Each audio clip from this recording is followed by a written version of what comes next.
Where'd you grow up? Salt Lake City, Utah. Okay. Born and raised? Born and raised. Okay. How long you been incarcerated? 2000, for prison, 2007. Okay. Did some stints and some juvenile stuff. Been in and out since 12. Okay. Interesting transformation you've had. Yeah. Yeah. From the first time I was incarcerated till now, the journey to get to what made me on this charge is interesting of itself, on how you're conditioned, on how you're built, on how you're kind of like molded. And then finding yourself in that same environment, wanting something different. Change sometimes gets ostracized and kind of looked at differently. So you got to kind of dig deep. You got to be firm. You got to be dedicated. So let's unpack a few of those things. You talked about change. When did that, why this bid? Why this change? Why this time? For me, so when I was growing up, nothing really scared me. Same story as probably every man in here. Broken home, mom and dad not there, drugs, everything else. So prison really didn't have anything to scare me. So when I started coming out here, I found a home, right? I just camaraderie with the fellas, and just this is where I belong. This is my place in life, right? This is my family. This is where I found love. In prison or prior to with the gang? Prior to with the gang. In prison, only solidified, only hey, this is where we come. This is home, right? Right. When you parole, it was more of like a vacation. You're coming right back. You're involved in everything. Then I came here on this one, and you start seeing life go. You start aging. I was blessed enough to have a daughter, and as time progresses, you see other people progress, right? Life moves, careers, everything else, and then I'm still stagnant. I'm still exactly where I'm at, and in the movies and stuff, they make prison sound cool, and you see it in the rap songs, and they talking about what's how it's supposed to be, or the cool parts of, but they don't tell you the sacrifices that you make, or the darker parts of failure and rejection and depression. And so they glorify this. Yeah, they glorify this part, right? Barbed wire fences and bars and things like that is cool, right? In a rap song, or 3 meals a day. 3 meals a day, it's easy, right? 3 hots in a cot. I just didn't feel comfortable here anymore, and I wanted to aspire to be something else. In Draper, I am aspired. I am aspiring, yes sir, actively. Language matters. Yeah, it does, actively, man. Working towards. Yes. In Draper, you would see these cars drive by, and they would have motor homes on them, and they would have trailers with side-by-sides and everything else. And you'd see families going for 4th of July and everything else. And so you're walking this yard, and I was with the guys, and I'd look up there, and in my mind, I would think to myself, one day I'm gonna be in one of those trucks. I'm gonna have a side-by-side, but I'm not doing anything to actively put myself in that position. And I can't necessarily say to the guys that I'm with, hey, you know what, I wanna go be a dad. I wanna own a home. I wanna be a business owner. I want to do all of these positive things, right? I wanna help people. I want some meaning in my life. Why can't you say those things? Why couldn't you say those things? At the time, yes.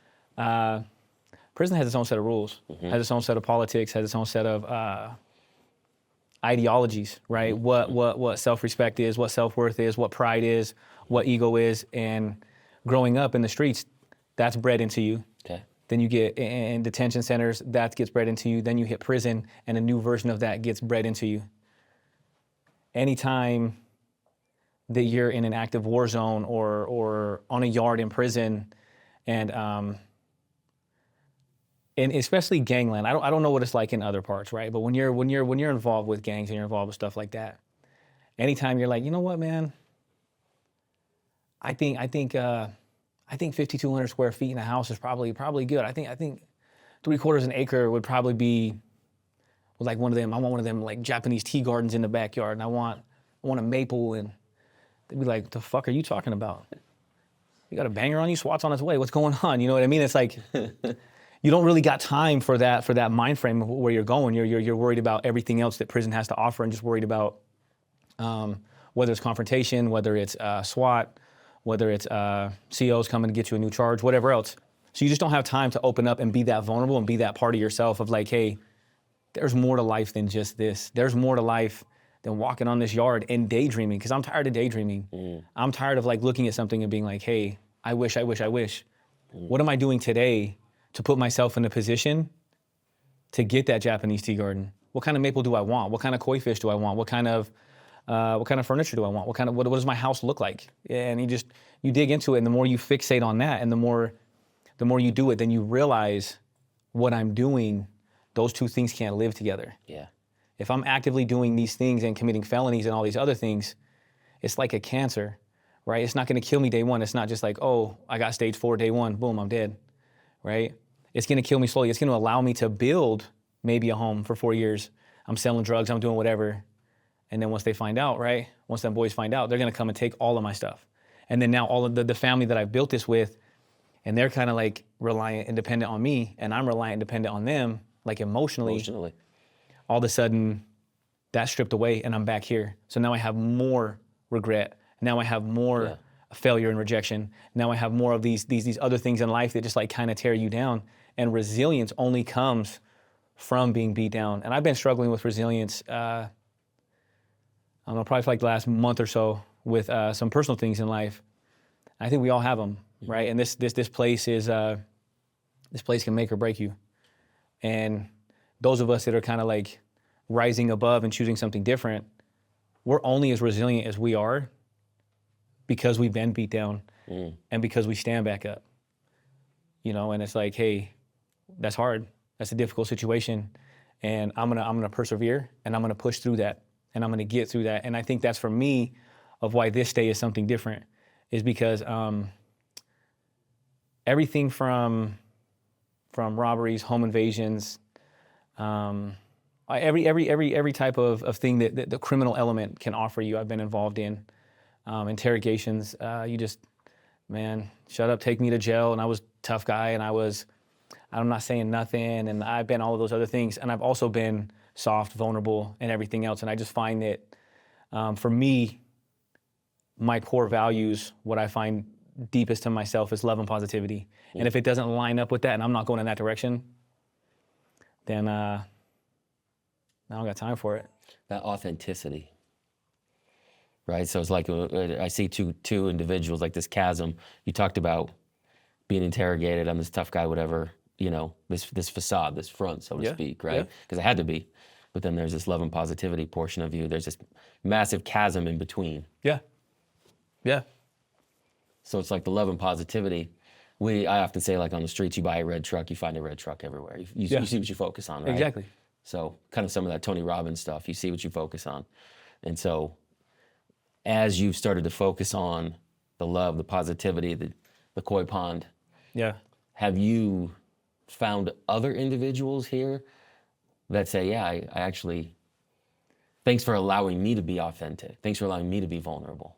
Yeah, it's kind of strange because sometimes at first, when I first started it, it was like, no. Because like, you know, everybody's from you or from them? Well, imposter syndrome's a thing. It's huge. Right? So you're like, in my mind, when that transition started happening and I started thinking differently, can I do this? Am I capable of this, or am I always my past? Right? And you become conditioned to think a certain way. You become conditioned to believe and have these values and this moral compass that is like inside of you. And this is how your brain operates, right? And one of my more favorite like breakdowns of is like an egg, right? So you got your shell, you got your white, and then you got your yolk. Your yolk is your true self, your true identity. Okay. And then your white egg around it, the egg whites, is everything the social acceptance and your social circles and everything else wants you to believe, right? So if I'm hanging out with people and I'm talking a certain way, that's my audience. And so now when my audience looks like that and my mind is in this thug or gangster or drug dealer or whatever else, that inner who I am is silenced, and then I behave that way.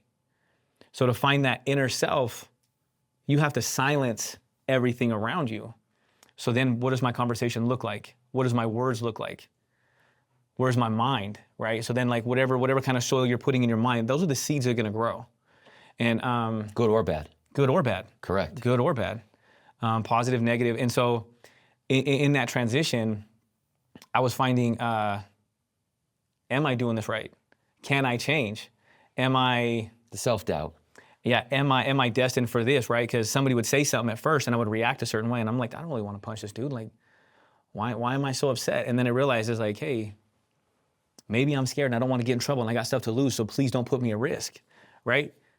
Prison looks a little bit different. Like, once again, that's not the most socially acceptable thing to say here. Conversation to have. Do you know what I mean? And so, but you have to figure that out for yourself. I'm reframing my koi pond, and you're really taking me off of. You know, I got this visit coming up later, and she's amazing, and I want to hang out with her. We do these little coloring things, and you're really taking me off of my she's 8, path. but you know, right. she's looking forward to it just as much as me. So can we not fuck that up? And like, you get to going, and so you get your imposter syndrome of like, can I be something different? Can I do something different? Yes. And then the people around you who know who you were, because for me, I made a bed, right? That you're laying in, you're saying. Yep, I've been in here for a while. Yeah. A lot of people know me. A lot of people know my history. So that's who I am. Correct. But that's who I was conditioned to be. And so today, the man that sits here today is much different than that. And I've done a lot of self-reflection and a lot of like inner work to kind of pull that yoke out and be like, hey, love and positivity, trustworthy, dependable, reliable, father, husband, all of these things, right? Whether I am today or not, that's what I aspire. Correct. That's where I'm going to be. That's what we're talking about. Exactly. That's what we're manifesting. And so when people would look at me the first day, they were like, man, I know you. You ain't that. Because they've seen this same behavior. I've conditioned them to believe who I am, right? I've projected that onto them. So then years go by and that's just who I was. 2019 is when I decided to step away from the gangs, right? Not until recently have I had some guys leave from where I'm at. And I've had random people come up to me and be like, hey man, how do you do what you do and how are you getting to where you're getting? Like, sometimes it's like, hey, what's the manipulation tactic? Like, put me on game. And it's like, it's not that. And those ones can't understand what I'm saying. Got it. Because they're looking at an angle. Yeah. What corner can I cut? You're doing it. I want to do it. Correct. And it's like, hey man, I don't got no advice for you on that, right? It's that way in the real world too. Right? And it's like, what do you want? What do you believe in? What is your core value? What is your heart telling you to do? Can you do that and not listen to the egg white? The social people around you of like, nah, that's not what men do. That's only what a coward does. That's what a PC does. That's what a lame does. That's what all these other things. And it's like, if what you want in life means enough to you, those words aren't going to add up to nothing. Because I know when I get on the phone and I call my family, right, and I'm talking to my daughter, and her thing right now is a French horn. And she is just through the roof on being a part of this band, right? If I told her that I was treated that way, she'd be like, why are they mean to you? Yeah. You know? So then all of a sudden, I'm looking at these men and I'm like, hey, that word don't hold weight to me. That you know, I need to be there, take them to school, cook meals, school shopping. Yes. You have an interest, you want to take tumbling, you want to take ballet, whatever you want to do, let's go do it, right? And I need to get a job and provide and earn for that and become part of that because that's who I am. I've never had anything instinctively drive me the way this does. This and 8-year-old. Yeah. She's it's a difference amazing. between you used drive. And so drive and motivation, we live in a society that's motivated. Motivation is like a warm bath. Right. Eventually that water becomes stale. It's a good idea on a daily basis, right? But the drive is the difference between what you're talking about. Yeah. Right? Like you were motivated at first. You were motivated. Oh yeah, I get it. Yeah. That goes away. Now your drive, now your focus is like, these are the things that are driving me. I have to be here for this. Yeah. It's your drive. Now you're switching gears. Correct. Right? There's no more neutral. You're going from first to second, third to fourth, and there's no idle time. And we had that conversation, right? When I was like, hey, it's cool to come in here and kind of like get us pumped up for a minute, right? Specifically me, you come in here, you get me pumped up. You're like, hey, what do you think about doing these things? And I'm like, it's cool for a minute. right? Because I get all excited and I'm just like, hey man, I could do this. But then what happens when the insecurities pop in? Yeah. Then what happens when you're not there for those moments and it's like self-doubt, am I good enough? Everything else comes into play and it's like, can I be successful? And that's when motivation turns to drive. Correct. That's when I'm my own engine. My steering ain't so good, but my engine's good. What's interesting is on the outside, everything that you just said is the same. That's what I hear. It is. I'll tell you. I've been on this side of the fence now, since 2013, so 12 years, and constantly it's a question of like, what's the and fill in the blank. We live in a society that changes an iPhone every 3 months, so it's like, what's the this? What's the fix? What's the quick? What's the give it to me now? And I post on social. The guys that are here with me can tell you this. Like, it is the boring, monotonous, consistent show up. You show up every day. Show up every day for the wife. Show up every day for the kids. Show up every day for the bit. It's that monotonous, boring. There is no shortcut. There is no game. There is no like. This is my drive. Period. Hard stop.